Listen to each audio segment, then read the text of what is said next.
Bom dia, hoje sábado 27 de junho de 2020, um mês que passou voando, 27 de junho, quem diria, estamos no fim do mês, estamos na metade do ano, indo para a segunda metade do ano, de um ano bastante complicado, mas felizmente chegamos até aqui. Meus amigos, o Brasil e a Índia têm hoje um papel bastante interessante na geopolítica. Ainda que com muita dificuldade, Brasil e Índia representam hoje peças ou atores importantes no cenário geopolítico para uma nova configuração da Guerra Fria. Não aquela Guerra Fria que era polarizada por Estados Unidos e União Soviética, mas a Guerra Fria polarizada por Estados Unidos e China. Hoje é esse o cenário. A importância de Brasil e Índia nesse cenário é que tem atores bastante importantes hoje atuando de modo secundário que querem a formação de um terceiro bloco. Diferentemente do antigo padrão de Guerra Fria, que dividia o mundo em duas partes, hoje a possibilidade é que haja uma terceira parte. E aí, claro, gigantes, pelo menos em termos de quantidade de pessoas e territórios e riquezas minerais, como Brasil e Índia, são sim de suma importância. Mas tudo depende, em primeiro lugar, do que acontecerá entre Estados Unidos e China. A China, após a pandemia do Covid-19, foi a que menos sofreu os resultados de fechamento de comércio, de indústria, fechamento de postos de trabalho, encerramento de atividades turísticas e tudo mais. Todos os outros países sofreram muito mais do que ela. Os Estados Unidos, por exemplo, teve um número muito grande de mortos e um prejuízo gigantesco, coisa que não aconteceu com a China. Bem, se por um lado a China até o momento é a vencedora desta fase pandêmica, por outro, os Estados Unidos estão muito cientes de que devem romper relações com o gigante asiático num futuro bem próximo. Aliás, esta conversa foi vazada no começo dessa semana, quando a Reuters anunciou que Steven Mnuchin, o secretário do Tesouro norte-americano, manifestara essa intenção de Washington, desligar-se completamente da China. A questão é complicadíssima, muito difícil de acontecer agora. Portanto, Donald Trump teve que vir em seguida para consertar o erro do seu secretário. Disse que não é assim. Os Estados Unidos continuam parceiros da China.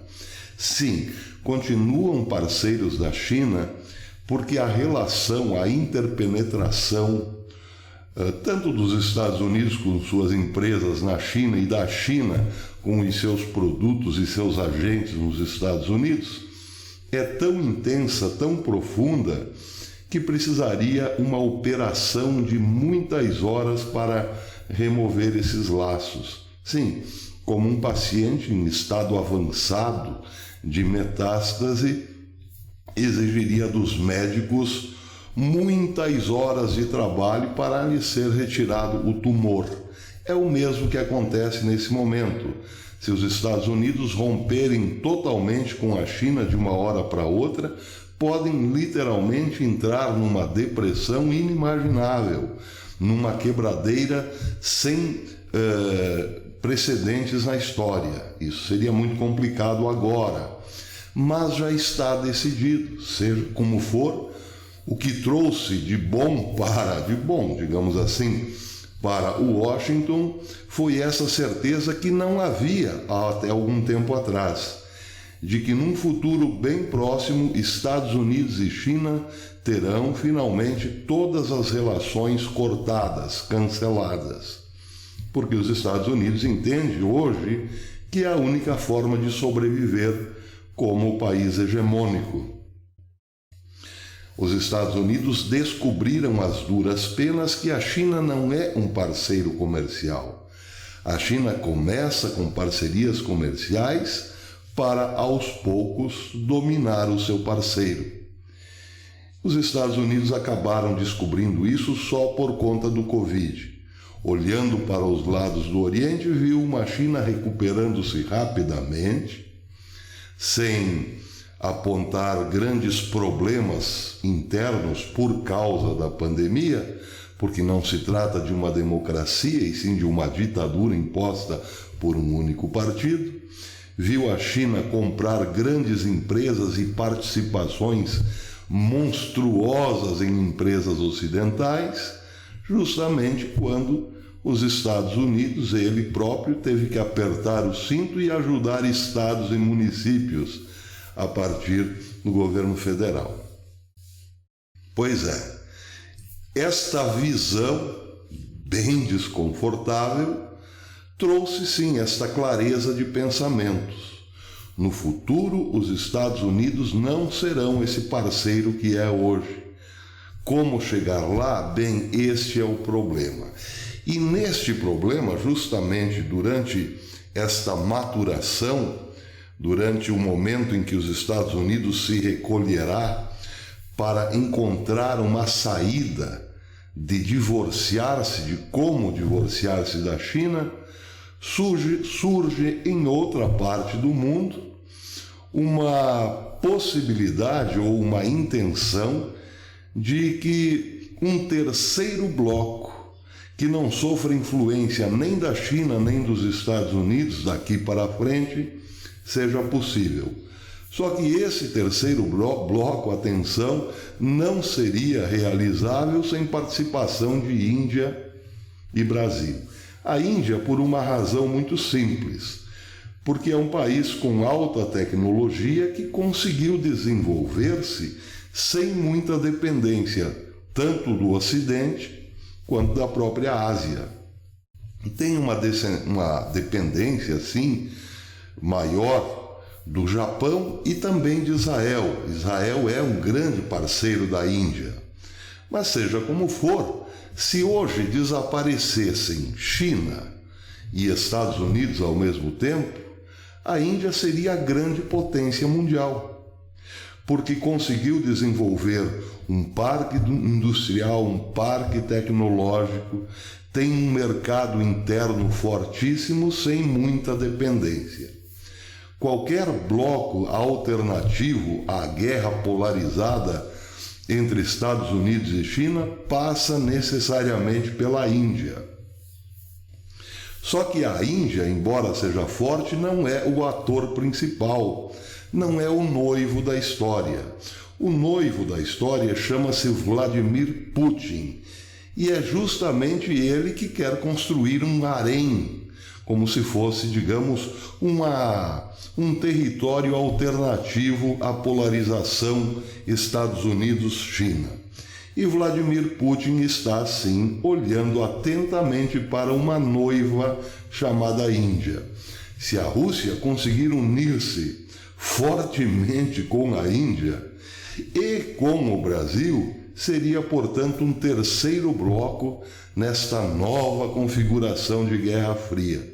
Só que aí vem um problema. Os Estados Unidos têm, sim, como preocupação imediata a China, mas não pode esquecer-se de pretensões como a de Putin, por exemplo, e não pode esquecer-se de pretensões como da Turquia e do Irã. Portanto, fará de tudo para que a Rússia de Vladimir Putin, mais o Irã e a Turquia, sejam os fundamentos de um terceiro bloco.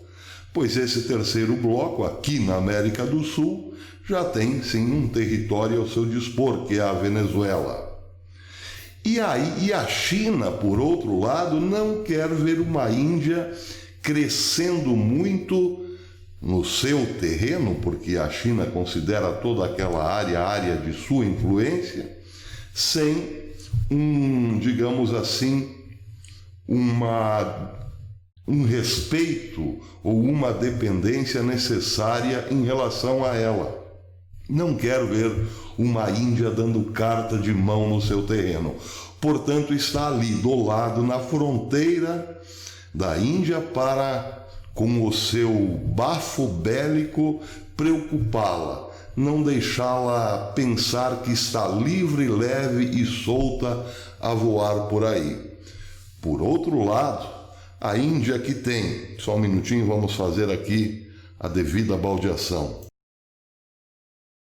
Por outro lado, a Índia que tem uma relação histórica, quase umbilical, eu diria, com o Reino Unido, tem também, por conta disso, um canal de abertura para a Europa e também uma boa relação com os Estados Unidos por conta de sua ligação com o Reino Unido. Tudo isso complica e muito a vida da Rússia se quiser ter a Índia como noiva. A Índia tem, sim, esta autonomia que a China não quer reconhecer, que a Rússia não deseja reconhecer, mas que o Ocidente propriamente não conhece. E o Brasil? Bem, o Brasil também depende dessas forças antagônicas que disputam internamente. É preciso saber para que lado penderá o Brasil nesta nova configuração geopolítica. Se para a China, se para os Estados Unidos ou se para uma terceira possibilidade, que seria o velho sonho de Alexander Dugin, a Eurásia.